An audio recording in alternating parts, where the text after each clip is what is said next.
Shalom, berjumpa kembali di program Sekolah Sahabat 5 Menit GM AHK Menteng. Program ini dibuat untuk memastikan jantung kerohanian kita tetap berdetak. Pelajaran Sekolah Sahabat kita di pekan ini berjudul Kontroversi di Yerusalem dengan ayat hafalan, dan jika kamu berdiri untuk berdoa, ampunilah dahulu sekiranya ada barang sesuatu dalam hatimu terhadap seseorang, supaya juga Bapamu yang di sorga mengampuni kesalahan-kesalahanmu. Markus 11 ayat 25. Pelajaran pekan ini membahas tentang serangkaian kontroversi antara Yesus dan para pemimpin agama yang tercatat dalam Injil Markus, khususnya pada pasal 11 dan 12. Kontroversi ini dimulai sejak Yesus tiba di Yerusalem untuk merayakan Paskah, yang juga menandai dimulainya rangkaian peristiwa penting di akhir hidupnya di bumi. Dalam peristiwa ini, Yesus terlibat dalam 6 konfrontasi dengan para pemuka agama yang mencakup berbagai isu penting dalam kehidupan iman dan moralitas Kristen. Ini merupakan lanjutan dari 5 kontroversi sebelumnya yang terjadi pada awal pelayanan Yesus, sebagaimana dicatat dalam Markus 2 dan 3. Kedua rangkaian ini berfungsi sebagai pilar yang menyoroti ajaran-ajaran penting tentang iman dan bagaimana seharusnya orang Kristen menjalani hidup mereka.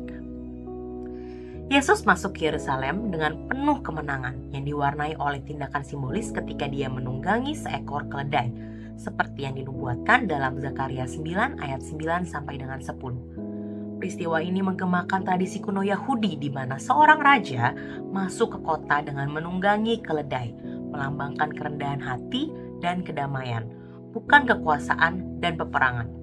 Aksi ini memperlihatkan kuasa kenabian Yesus serta pemenuhan nubuatan mesianik yang menegaskan bahwa Yesus adalah Raja yang dijanjikan. Ini juga menunjukkan bahwa Yesus secara sadar memasuki Yerusalem untuk memenuhi misinya sebagai Mesias, yang menyiratkan bahwa waktu untuk menjaga kerahasiaan tentang identitasnya telah berlalu. Sekarang Yesus secara terbuka mengklaim perannya sebagai pemimpin rohani dan politik yang dinantikan oleh banyak orang Yahudi. Setelah memasuki Yerusalem, Yesus mengutuk pohon ara yang tidak berbuah dan membersihkan bait suci dari para pedagang dan penukar uang. Pohon ara yang dikutuk merupakan simbol dari Israel, khususnya para pemimpin agama yang gagal menghasilkan buah yang dikehendaki Allah.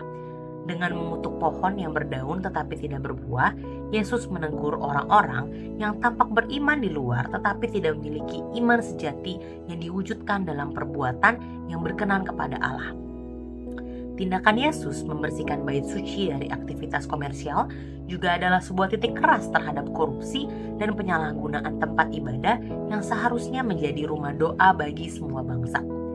Dengan tindakan ini, Yesus menegaskan pentingnya kesucian tempat ibadah dan pengabdian yang tulus kepada Allah.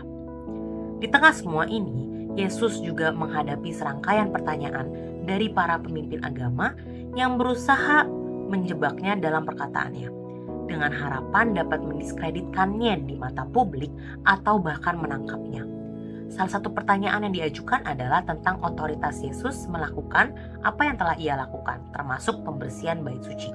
Yesus merespons dengan cerdas, meminta mereka untuk menjawab pertanyaan tentang asal-usul otoritas Yohanes Pembaptis. Ketika mereka menolak untuk memberikan jawaban yang jelas, Yesus pun menolak menjawab pertanyaan mereka, memperlihatkan kebijaksanaannya dalam menghadapi musuh-musuhnya. Selanjutnya, Yesus menceritakan perumpamaan tentang kebun anggur dan penggarapnya. Dalam kisah ini, dia mengkritik para pemimpin agama yang telah menolak para nabi yang diutus Allah dan kini juga menolak Sang Putra, Yesus sendiri. Perumpamaan ini tidak hanya merupakan tuduhan terhadap kepemimpinan yang korup, tetapi juga sebuah peringatan akan penghakiman yang akan datang kepada mereka yang menolak pesan Allah. Yesus kemudian melanjutkan dengan memberikan pelajaran penting tentang hubungan antara tanggung jawab duniawi dan ilahi. Ketika ditanya tentang kewajiban membayar pajak kepada kaisar, Yesus memberikan jawaban yang bijak, yaitu berikan kepada kaisar apa yang menjadi hak kaisar dan kepada Allah apa yang menjadi hak Allah. Jawaban ini menegaskan pentingnya memenuhi kewajiban terhadap pemerintahan sipil, tetapi juga menekankan bahwa ketaatan kepada Allah harus selalu menjadi yang utama. Pada bagian akhir, Yesus diajukan pertanyaan tentang hukum mana yang paling utama dalam Taurat. Yesus merespons dengan mengutip Shema dari Ulangan 6 ayat 4 sampai dengan 5. yang menekankan kasih kepada Allah dengan segenap hati, jiwa, pikiran, dan kekuatan. Ia juga menambahkan hukum kedua yang sama pentingnya, yaitu mengasihi sesama seperti diri sendiri, di Imamat 19 ayat 18. Dengan ini, Yesus menyoroti inti dari seluruh hukum Taurat yang berfokus pada kasih sebagai prinsip utama kehidupan beriman.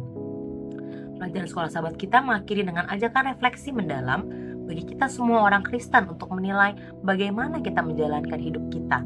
Apakah sudah sesuai dengan ajaran Yesus yang menekankan pada iman sejati, kasih, kerendahan hati, dan pengabdian kepada Allah? Sekolah sahabat yang bersahabat, bersemangat, semua terlibat, jangan terlambat.